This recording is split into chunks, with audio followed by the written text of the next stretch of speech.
Qual é o incentivo que existe para as agências regulatórias tentarem aumentar a educação geral dos consumidores, se isso tira poder das agências? Não seria melhor para elas, não para a sociedade, pequenas restrições midiáticas e ações que aumentem mais a sua verba ou o seu poder? O que fazer para caminhar para uma boa regulamentação? Regulamentação em dose adequada. A autorregulamentação não favorece as empresas existentes em detrimento das entrantes? Olha, duas coisas, ou melhor, três. A primeira, certamente as agências reguladoras poderiam empenhar-se mais na questão da informação.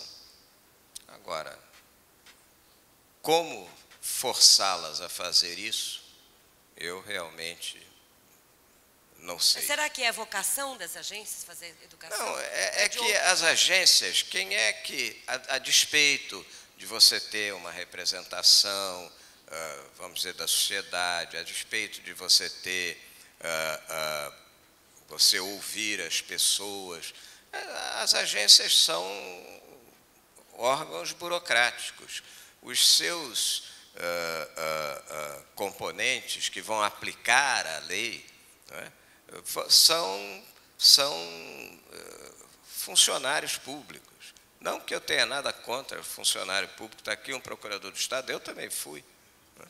Mas é que é uma visão diferente. O pior que existe, eu não sei como resolver. Eu acho que a autorregulamentação é alguma coisa que deve ser muito estimulada. Por exemplo, na área financeira, você tem exemplos de autorregulamentação que funcionam muitíssimo bem. Agora, como você transforma...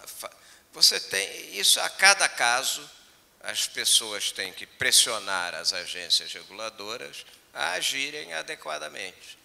O que há mas isso, veja bem, o grande perigo é o seguinte: o sujeito da agência reguladora, o bem-intencionado, que devem ser a maioria, eu não acho que a maioria das pessoas sejam mal-intencionadas, mas ele se julga um defensor de valores absolutamente superiores.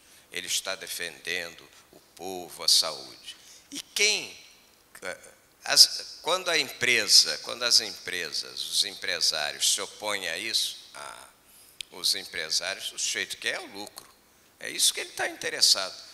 E, culturalmente, nós não absorvemos a ideia de que a empresa existe para dar lucro. É absolutamente legítimo o sujeito querer ganhar mais dinheiro. Então, nós temos lucros extraordinários. Olha os lucros dos bancos. Desde que pague imposto, vocês querem o quê? Que todas as empresas derem prejuízo? Aí quebra tudo. Então, ficam esses...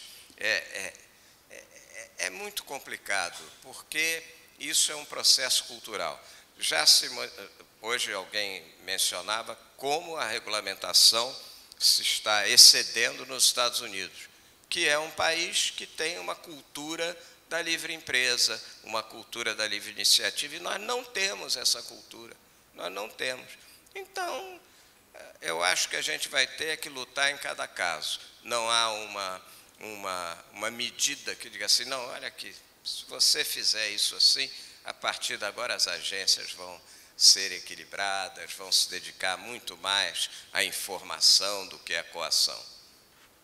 Há um certo espírito do tempo também, né, que os filósofos chamam de biopolítica, né, que é a política atuando sobre o corpo de cada um, né, dizendo o que é bom e o que não é bom para ele, de forma que você realmente é muito restrito nas suas ações. A gente se lembra nos anos 60 do Foucault acusar a igreja, o Estado, a escola, como os grandes indutores de controle total, né?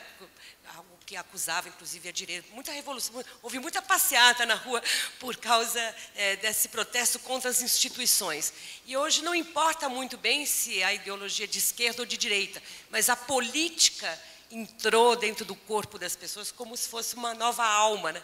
Dizendo o que pode e o que não pode, e há uma restrição muito grande. Mas, quando a gente fala em defesa da liberdade de expressão e do bem-estar deste ambiente, que é o ambiente da liberdade de empreendimento, da liberdade de expressão, da liberdade de anunciar os produtos, em que congrega aí meios de comunicação, a propaganda e as empresas, a gente sabe perfeitamente que não apenas a regulamentação é capaz de inibir esse processo, mas há vários outros meios de pressões que não são evidentes, não são feitas na cara, não são feitas pelos métodos legais, não de forma que se pudesse acionar a justiça, e isso inibe de qualquer forma.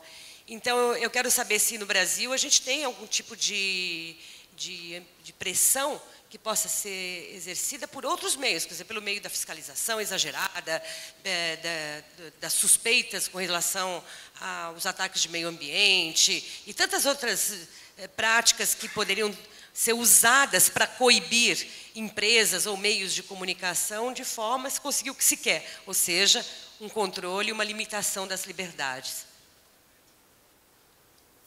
Bom, eu acho que isso é muito claro em relação à restrição à propaganda comercial nos veículos de comunicação social de massa.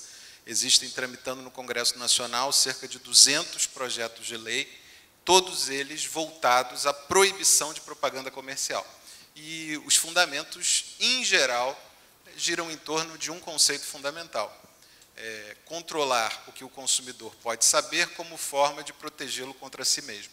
Por exemplo, proibição do anúncio da oferta de crédito às pessoas. Por quê? As pessoas vão se endividar demais. Então, você tem isso poderia chegar, no final dessa ladeira, a proibição do anúncio de qualquer instituição financeira nos veículos de comunicação de massa, porque, em tese, estaria havendo um incentivo ao superendividamento das pessoas. Qual é o efeito colateral perverso, negativo e perigoso, não apenas para a liberdade de expressão e de imprensa, mas para a democracia como um todo? Porque, à medida em que você restringe a publicidade privada, você tem que suprir esses recursos com publicidade oficial.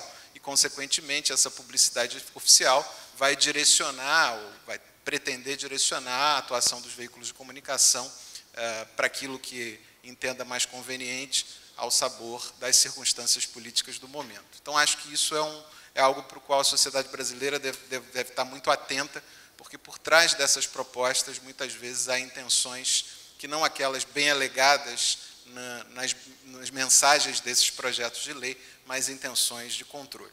Uma outra forma, Mônica, que me parece muito clara, e que nesses anos de governo Lula teve muito presente, mais sob a forma de ameaça do que de medidas efetivas, é o chamado controle social da mídia. Como eu disse logo na abertura, a censura, para parodiar aqui o Oscar Wilde, é uma espécie de mal que não ousa pronunciar o seu nome. Ela aparece de forma sorrateira, sob a forma de medidas pontuais que vão asfixiando a liberdade de expressão, a liberdade de imprensa.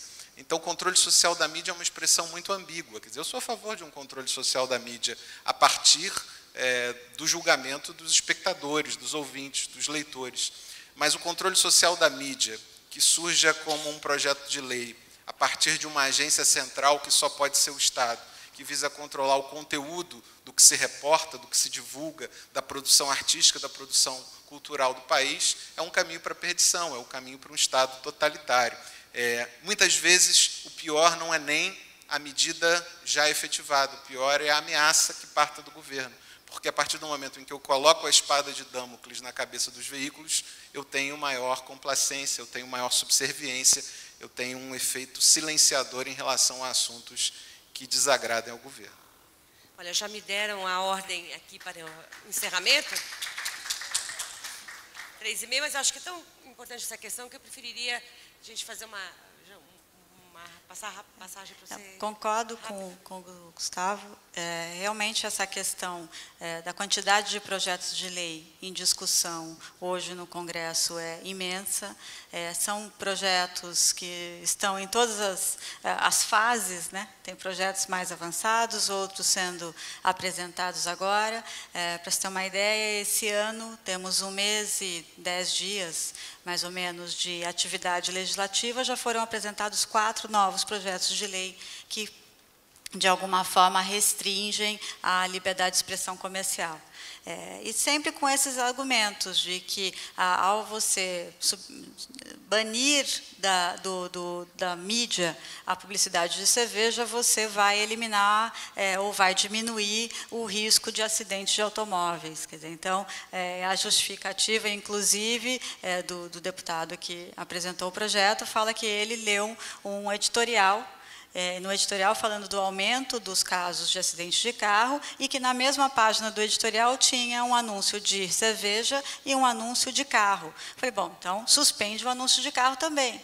Então, quer dizer, as justificativas são muito variadas, né, de todos os tipos. E o que leva a realmente essa preocupação de você diminuir a diversidade de anunciantes para que o jornal tenha uma independência financeira e possa, sim, ter uma liberdade de imprensa, exercer a sua plena liberdade de imprensa. A independência financeira do veículo é a que propicia a sua liberdade de imprensa para que ela atue da forma como ela deve atuar. Olha, eu estou inteiramente de acordo. Eu só queria observar o seguinte: no fundo, há um intervencionismo, há um problema ideológico, mas no fundo, esses projetos, as pessoas que acionam isso, estão tratando a sociedade como um bando de imbecis. Você entra na cabeça de alguém que o sujeito, porque tem na página do jornal um anúncio de um automóvel, um anúncio de cerveja, ele vai passar a beber cerveja? Só se for um idiota e de beber cerveja e de pegar um automóvel. Quer dizer, aí sem ter lido o editorial. Isso também. É uma idiotice, isso é uma idiotice total. Agora, tem toda a razão, à medida que você vai restringindo a receita do jornal não, da imprensa, a televisão, essa imprensa televisada, né, escrita, falada, não, imprensa é imprensa. Mas à medida que você diminui uma receita, você vai ter que fortalecer a outra, que é a do Estado, que já é enorme, né? Que já é enorme. Então, eu estou inteiramente de acordo com isso. Então, acho que a gente pode tomar um café pensando em como a liberdade é complexa, né? Como a liberdade exige tantas e tantas atenções e observações, e como segurar as restrições. E só para complementar, a liberdade exige a ditadura é muito mais simples. Exige. A ditadura é muito mais simples. É muito mais simples, não muito tem a menor mais graça. Confortável para aqueles que não estejam apanhando. Obrigada, Pedro Paulo, Patrícia, Gustavo.